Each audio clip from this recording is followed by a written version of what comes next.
Your neighbor just sold their house for way more than the Zestimate, and now you're wondering, what the hell happened?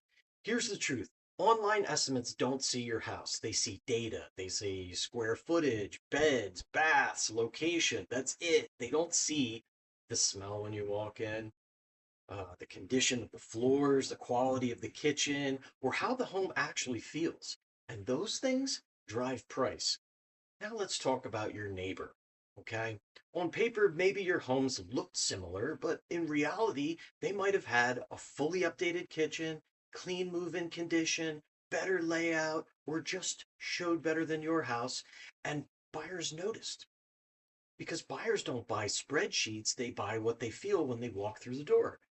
And here's where it really breaks. Zestimates can track demand at the micro level, but no matter what, they don't know how many buyers were competing, how strong those offers were, or what people were willing to stretch to get that specific house.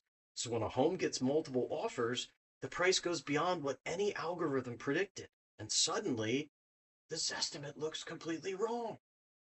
It is. Online estimates give you a number. The market decides what your home is actually worth. If you want to know what yours is worth, head over to what'smyhouseworthpa.com and I will prepare a free report for you.